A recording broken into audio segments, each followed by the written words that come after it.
Ethan Carter had always considered himself a man of control. Measured, careful, deliberate. But as he stepped through the front door that evening, he felt the weight of his choices pressing against his chest like a stone. The house was dimly lit, the faint hum of a television echoing from the living room. Sophia sat on the couch, her dark eyes flicking toward him as he entered. "You're late." Her voice was calm, but there was an edge to it. Ethan forced a smile, slipping off his coat. "Got caught up with some work. Meetings ran over." He walked toward the kitchen, hoping to avoid further questions. But Sophia followed, her gaze scanning him with quiet scrutiny. Ethan could feel it, the way she observed every detail. Her ability to sense things before he spoke them had once been a comfort. Now it felt like a threat. "Work," she repeated, stepping closer. "You smell like perfume." Ethan stiffened. His mind raced for a plausible excuse. "Probably from the office. You know how it is. People spraying all kinds of things." Sophia didn't respond immediately. Instead, she exhaled, folding her arms. "Ethan, are you hiding something?"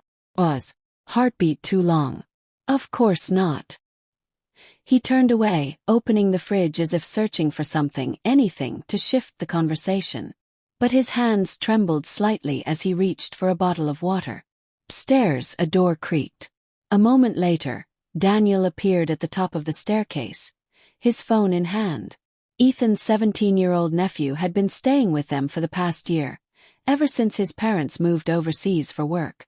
Usually, Daniel was indifferent to adult conversations, buried in his own world of music and late-night video games. But tonight something was different. His expression was unreadable, except for his eyes. They were locked onto Ethan. "You okay, kid?" Ethan asked, forcing a casual tone. Daniel hesitated, then slowly descended the stairs. "I saw you today." Ethan's breath hitched. "What?" "At the cafe on Brook Street." Daniel's fingers tightened around his phone. "You weren't alone." The room seemed to shrink around them. Sophia straightened, her entire posture shifting. Ethan let out a short, nervous laugh. "I had a meeting. With a woman." Daniel's voice was quieter now, but there was no mistaking the accusation. Sophia turned to her husband, her eyes darkening. "Ethan, who was with you?" For a moment, Ethan considered the lie. He had rehearsed so many of them, preparing for the day suspicion would land on him. But Daniel's presence complicated things. His nephew wasn't just accusing him. He was hurt, disillusioned. The weight of that realization settled like ice in Ethan's stomach. "She's just a friend," Ethan said finally, his voice barely above a whisper. Daniel scoffed, shaking his head. "That's not what it looked like." Sophia took a step back, her breathing shallow. "How long has this been going on?" Ethan swallowed. "There's nothing going on." Daniel's expression hardened. Without another word, he turned and stormed up the stairs, the door to his room slamming shut behind him. Silence settled between Ethan and Sophia. He could feel her staring, but he refused to meet her gaze. "I need to know the truth," she said, her voice trembling. Ethan ran a hand through his hair. "Sophia, please. Tell me now, or don't tell me at all." Her voice was barely above a whisper, but the force behind it was undeniable. Ethan hesitated. He had spent months maintaining the illusion, weaving lies to protect the fragile balance of his double life. But now, standing in the dim glow of their kitchen, he realized he was running out of time. And for the first time, he wasn't sure if he could fix what was breaking. Ethan had never been a man easily rattled, but as he sat alone in his car that night, gripping the steering wheel, he realized the walls were closing in. The confrontation with Daniel had shaken him. The way Sophia had looked at him, like he was a stranger, was even worse. He had built his life on carefully constructed illusions, but all it had taken was one careless moment, one set of unblinking eyes, to bring it all crashing down. His phone buzzed. A message from Isabella. "Isabella, you disappeared. Everything okay?" He hesitated before typing back. Ethan, I can't talk now. Sophia is suspicious. 3 dots blinked, then vanished. Isabella. Do you regret this? He exhaled, rubbing a hand over his face. Did he? The truth was complicated. He wasn't sure if it was Isabella he couldn't let go of, or the way she made him feel, like the world was still full of possibility. With her, he wasn't just a husband balancing mortgage payments and dinner schedules. He was wanted, chosen. But he wasn't naive. He knew what was at stake. He stared at the message a moment longer before locking his phone and stepping out of the car. He needed to go inside to repair the fractures that had started to spread before they shattered completely. Inside, the house was quiet. Too quiet. He found Sophia in their bedroom, sitting on the edge of the bed, staring at the floor. A single lamp cast a soft glow against the walls. She didn't look up as he entered. Is it true? Ethan swallowed. Sophia. Don't lie to me. Her voice was steady, but he could hear the tremor beneath it. Not after tonight. He stood there, unsure of what to say. She lifted her gaze to meet his, and in that moment, he saw everything: hurt, anger, disbelief. The kind of pain that couldn't be undone with an apology.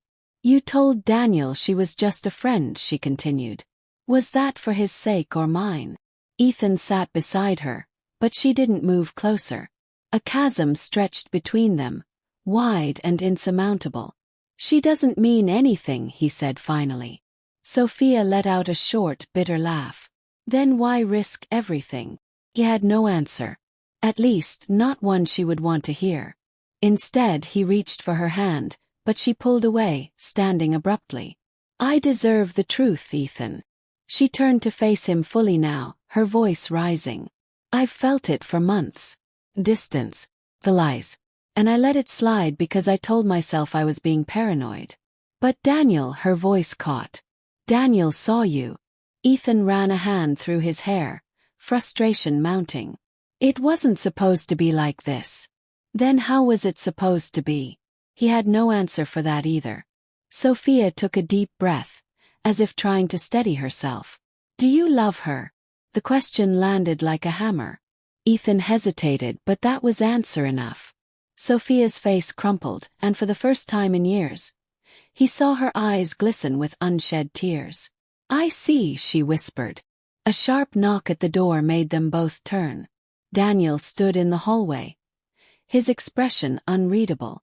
I'm leaving for a few days, he said, his voice clipped. Staying with a friend. Ethan stood. Daniel, wait. Don't. The teenager's jaw was tight, his knuckles white as he gripped his backpack. I don't want to hear excuses. I looked up to you.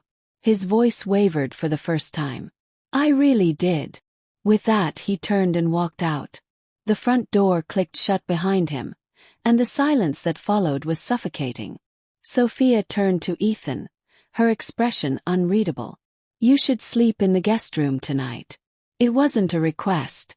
Ethan opened his mouth to argue, to try and reach for something, anything that could pull them back from the edge. But as he looked at her, he realized something terrifying. She wasn't just angry. She was done. And for the first time, Ethan felt what it was like to truly lose. Ethan awoke to an unfamiliar stillness. No soft footsteps from Sophia in the hallway. No muffled sounds of Daniel getting ready for school.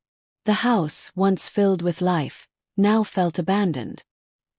He lay there in the guest room, staring at the ceiling, the events of the previous night replaying in his mind. The confrontation. The hurt in Sophia's eyes. The disappointment in Daniel's voice. He had told himself for months that he could keep both worlds intact, that the truth would never catch up to him. He had been wrong. Pushing himself upright, he checked his phone. A single unread message from Isabella. Isabella, did you tell her?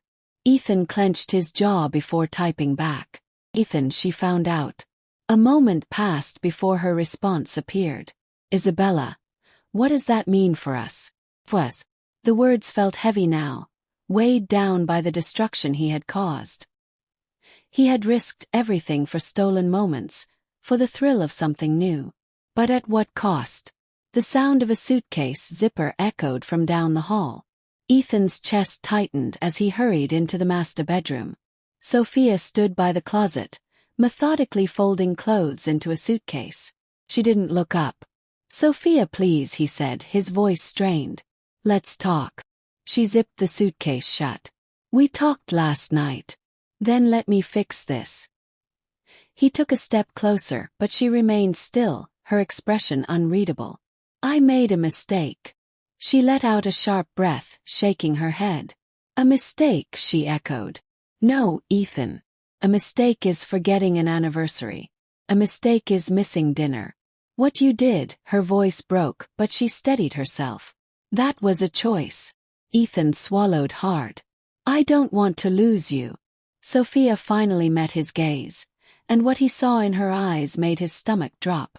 There was no anger now, no fire, just quiet resignation. "You already did," she whispered. The words struck harder than any argument, any shouting match. Because they weren't fueled by rage.